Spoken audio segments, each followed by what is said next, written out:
Hello and welcome to your tarot readings for the Mercury Retrograde in Aquarius. So I have the card of Aquarius and the card of Mercury that I've got laid out in front of me, and I'll be pulling a few cards for each sign along with a little affirmation card.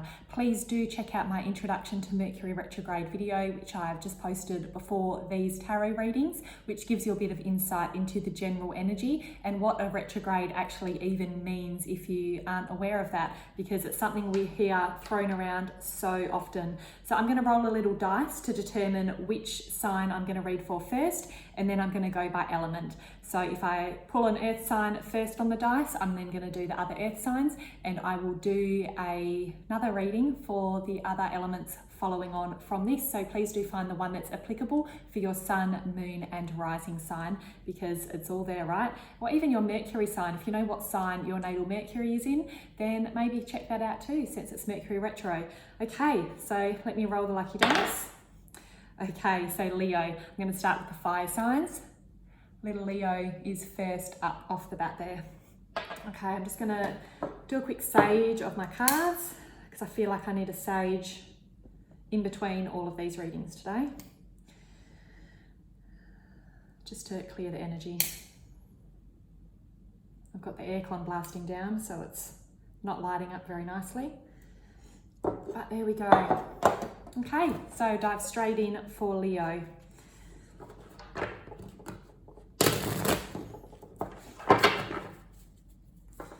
Let's see how this Mercury retro is going to affect those lines out there. Trust Leo, the leader, to want to go first, hey? Standard. Okay, I see a lot of healing in these cards, and you've got three different elements here. Okay, so the first card is the Queen of Cups. We've got two queens in here too. First card is the Queen of Cups here. Okay, so this is really encouraging you to go within for that deep healing and to really get in touch with your intuition. Mercury retrograde is amazing for us to have to switch from that left side of our brain into our intuitive right side of the brain, because it's kind of reversing the way that our brain interprets things and the way that we do communicate. So it is a highly intuitive, creative time for you at the moment, Leo. This might feel, if you're one of those Leos that always likes to charge ahead, it might feel a little bit slow, but just really love on it. Just really love on the self-care and the healing and the intuitive guidance that you can tune into at this time, because this is a really beautiful, soft, feminine energy. And I actually really like that to kind of balance out that real fire energy of the lion and the sun. This really feels like a balanced yin-yang type energy for you. The next card is the Four of Swords. So this is another, to me, this is really beautiful for a Mercury retrograde, because this is a card for healing. It's a card for regrouping. It can feel, often this kind of shows up if you've been through some stuff and then you kind of recognize, hang on a minute, I need to take a moment here. So it's a matter of kind of unwinding, and you can see that she's kind of in her little nest. It's like she has to regrow her wings, and when she's ready, she's going to fly from that nest again. But right now, it's the time to rest. It's the time to rejuvenate. So these two cards together are extremely healing. And then check this out. The third card is the Queen of Pentacles. So this is another very, very healing card. This is a card of Virgo. So she's kind of the queen of self-care and healing here. She's you know, really powerful and balanced in the material realm, because it's an earth sign. So the home, work, family, finances type stuff. You know, she's the queen of her throne here. She doesn't need anyone around her because she's so solid on her own, but she's highly nurturing, highly compassionate, and functions really, really well in that family situation at the same time. So it's really balanced there. So this is a really feminine energy for you, Leo, and it is a card of slowing down. So just embrace that and don't try and charge ahead with things going against the energy, because you will get a big slap down from the universe. So just take it easy and yeah, just love on yourself, love the healing and love the rest, because that's exactly what the cards are saying right now. So I will draw a little affirmation card. Patience. Oh my God, perfect. I accept that everything happens in divine order. So slow it down, Leo, if you're tempted to charge ahead. Beautiful, beautiful. Okay, just grab my sage, do another quick one. Okay, so we had Leo, so we'll go Saggies next. Go some lovely Sagittarian energy.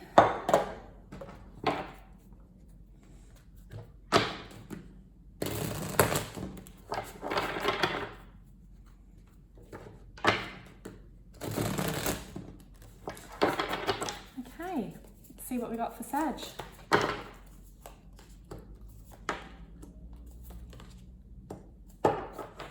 Okay, so I'm not reading reversals in this reading, however, one did show up, even though the cards should be in order. So I will I will acknowledge that in this reading. The first card is the World card. So this is the completion of a cycle. So this might feel like a really strong, powerful time for you to do some healing and to integrate what's happened in the past to get you to this point as well, because we can't create something new without kind of winding up the old and integrating and healing that old, unless we're going to carry the baggage with us to the new energy, which is not what we want. And the third card, that is the reverse card, is the Ten of Wands. Okay, so this did come out in reverse, so that's exactly kind of what this is telling me. If you don't, the middle card's balance, the Two of Pentacles here. So if you're not kind of balancing the lessons and integrating it, you're going to be carrying this energy, you're going to be carrying this heavy burden with you into the beginning of a new cycle. So closure, we don't always need someone else to give us closure. Sometimes we just have to find closure within our own hearts and accept what has happened and think that was their journey, this is mine. I don't have to continue to carry this burden until they come to the party, okay? And because it's Mercury retrograde, if they do reach out, have really strong boundaries around this as well, because you don't want to be opening up doors to old energy if it's going to kind of reignite that energy and create more hardship and prevent you from closing out the circle to create something new. I feel like hopefully that's enough. I feel like whoever's watching this, that will probably make enough sense for you. So I'm not going to bang on about that, but I will talk about this middle card, the Two of Pentacles, a bit more, because this is a really powerful card of balance. This is about the yin and the yang, about knowing when to act and when to rest. So if you are tempted to kind of escape or hide in a little hole and just avoid, I feel like someone watching this might be a bit avoidant in some ways. That's really not going to serve you and allow you to integrate this energy. Or if you're just going to go out in the world full steam ahead and do this, do that, go here, go there, that's not giving you the rest you need to integrate either. So it's about really nurturing that balance between the two, and it's not always easy with life and commitments and family and work and all of those things, but really just within your heart, try and find that balance between emotions and action, and just really honoring when your body does need to rest and regroup and integrate the energy, excuse me, and knowing when it is time to go out and to actually push forward to create something new. But I would do it very intentionally. Don't be a bull at a gate charging ahead. Slow and steady at this time, and really feeling into the energy all the time. I feel like it's a constant analysis of the energy, tuning into that intuition within your body, feeling into your body and honoring that. If you go somewhere, you know, you could have had the best feeling about going somewhere. If you arrive and it feels that little bit off, don't just push through because you feel like socially that's the right thing to do. Just leave. Okay, you don't owe anyone anything, and honor your own energy and boundaries in this time to allow yourself the rest and rejuvenation and healing that you need to complete this cycle, to move forward without carrying these heavy bags and this burden into a new cycle. Okay, so there you go, Sag. Okay, next up we're going to do Aries.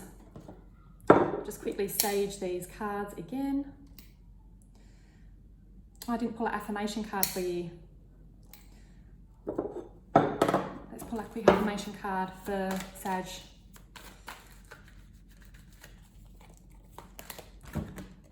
Forgiveness. I acknowledge that harboring resentment blocks the flow of love. Okay, so if those heavy burdens carry that little bit of resentment, then it is time to put down those heavy bags and to heal your heart okay? You don't need to reconnect with people to find that closure. Okay. If you see me waving my arms around, I'm just saging my cards.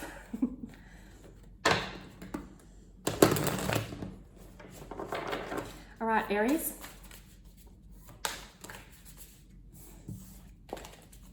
Let's see what we've got for you. A bit scattered, Aries. These cards are kind of all over the place, shuffling, tuning in.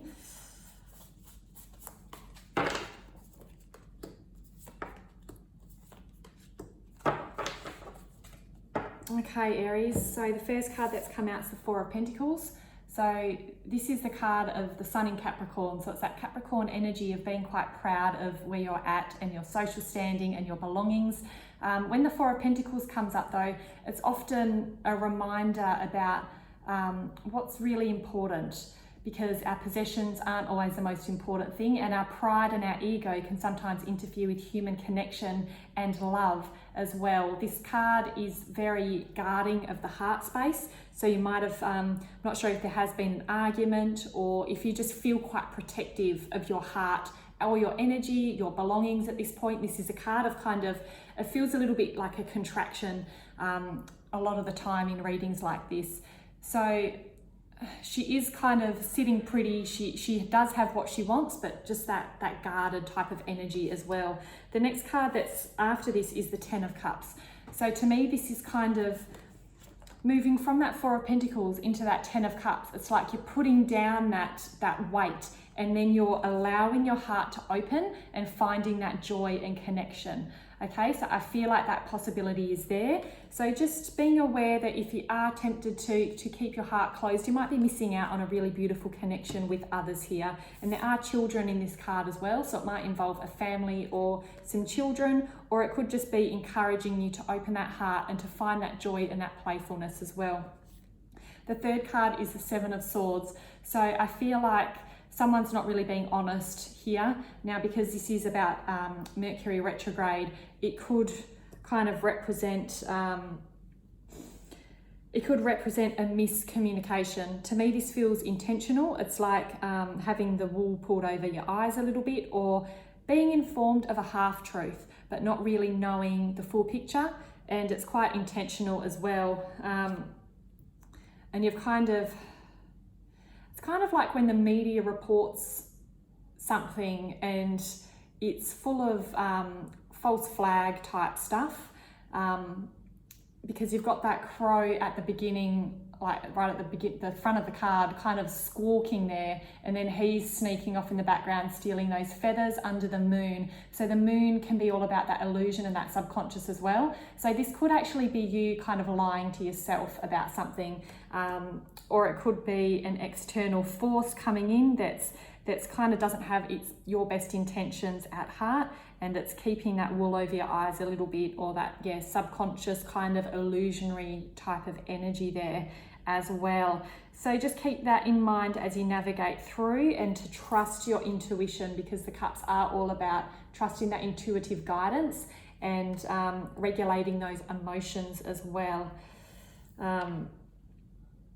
But yeah, definitely, to me, this kind of speaks of having strong boundaries with an open heart.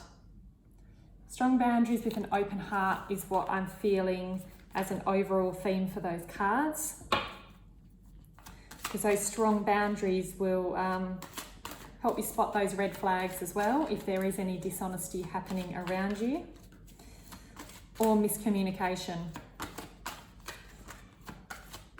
And yeah, double checking texts, emails, make sure you've got the right addresses and that you're proofreading. Get someone else to proofread it if it could be taken a different way, all of that kind of stuff. Very important, Aries. Doubt. I release the need to know all the answers. Okay? And to me, that's also putting down that when you need to open your heart. Because this energy is kind of the one that tries to know all the answers and to plan and to have everything organized all the time, just the way that they need to mentally. that this is kind of letting go of that and allowing the love and the